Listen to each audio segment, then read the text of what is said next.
Assalamualaikum warahmatullahi wabarakatuh. Ibu Bapak, pada kesempatan kali ini kita akan belajar bersama tentang instrumen akreditasi sesuai dengan Kemendikbudristek nomor 246 garis miring O garis miring 2024 tentang instrumen akreditasi PAUD, Dikdas dan Dikdasmen.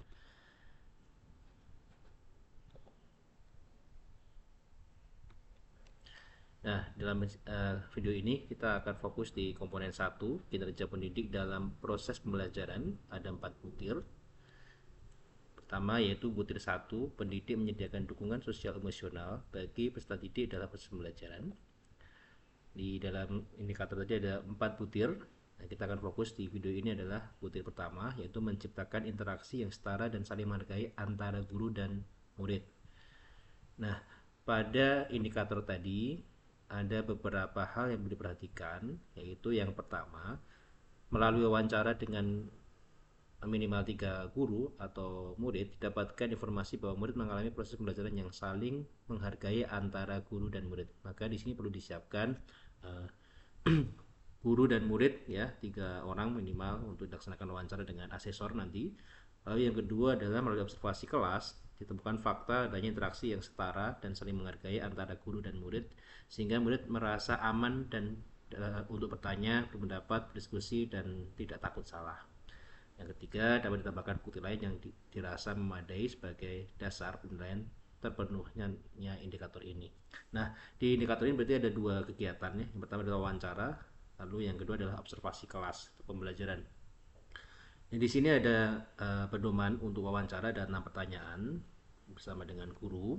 Nah, ini yang pertama, pertanyaan dari asesor adalah ceritakan terakhir kali Anda memberikan umpan balik kepada murid yang membutuhkan umpan balik tersebut. Apa yang melatar belakangi sesi umpan balik tersebut? Mengapa murid tersebut memerlukan umpan balik? Nah, ini kita membuatkan alternatif jawaban. Tentu saja Ibu Bapak bisa mengembangkan sendiri sesuai dengan pengalamannya masing-masing. Nah, alternatifnya adalah seperti ini. Saya terakhir memberikan umpan balik kepada murid setelah menganalisis hasil asesmen formatif yang menunjukkan kesulitan pada pemahaman konsep. Sesi ini dilatar belakangi oleh kesenjangan antara tujuan pembelajaran dan hasil belajar murid. Murid memerlukan umpan balik agar memahami letak kesalahannya, memperbaiki proses belajarnya, dan tidak mengulang kesalahan yang sama pada pembelajaran berikutnya. Umpan balik diberikan secara dialogis dan berorientasi pada perbaikan, bukan sekadar hasil akhir. Lalu pertanyaan yang disampaikan yang kedua oleh asesor adalah bagaimana proses pemberian umpan balik itu? Bagaimana ia dimulai, dilanjutkan, dan diakhiri? Jelaskan selangkah demi selangkah. Nah, ini alternatif jawaban dari pertanyaan asesor ini adalah proses umpan balik saya mulai dari analisis hasil belajar murid. Setelah itu, saya membuka sesi dengan membangun suasana positif dan memberikan apresiasi. Umpan balik inti saya sampaikan secara spesifik dan berfokus pada proses belajar. Selanjutnya, murid saya diajak refleksi untuk memahami kesulitannya. Sesi diakhiri dengan kesepakatan tindak lanjut dan penguatan agar murid termotivasi melakukan perbaikan. Ini adalah contoh, jadi bisa dikembangkan nanti jawabannya seperti apa. Pertanyaan ketiga yang disampaikan asesor adalah bagaimana diskusi berlangsung ketika dan selama Anda memberikan umpan balik kepada murid tersebut. Bagaimana ekspresi atau reaksi dari murid tersebut ketika sesi umpan balik selesai.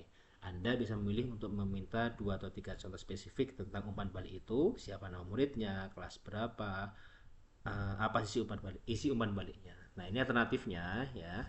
Kita berikan contoh konkretnya. Seperti ini, saya pernah memberikan umpan balik kepada murid kelas 3 bernama Izul yang mengalami kesulitan menyelesaikan tugas tertulis.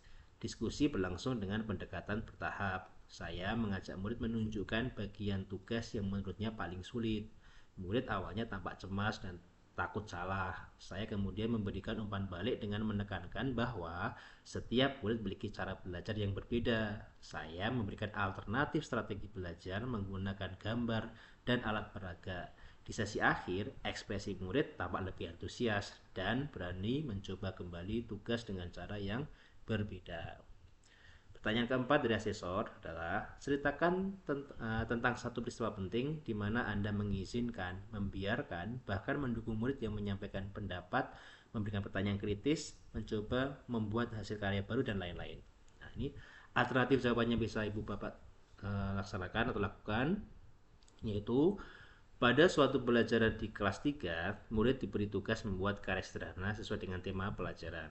Seorang murid bernama Izul mencoba membuat hasil karya yang berbeda dari contoh yang diberikan guru, meskipun bentuknya belum sempurna. Saya mengizinkan dan bahkan mendukung murid tersebut untuk melanjutkan idenya. Saya menegaskan kepada kelas bahwa proses berpikir dan keberanian mencoba hal baru lebih penting daripada kesempurnaan hasil.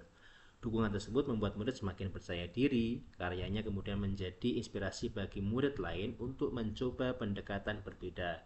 Peristiwa ini memperlihatkan bahwa memberi ruang kebebasan berekspresi mendorong kreativitas dan rasa percaya diri murid. Peristiwa tersebut menegaskan keyakinan saya bahwa peran pendidik adalah menciptakan ruang belajar yang aman, menghargai suara murid, dan mendorong keberanian berpikir kritis serta berkarya. Lalu yang kelima, pertanyaan selanjutnya adalah bagaimana Anda memotivasi murid untuk berbagi pengetahuan atau keterampilan dengan temannya? Ini contoh jawabannya adalah saya motivasi murid dengan memberikan contoh nyata dan kepercayaan.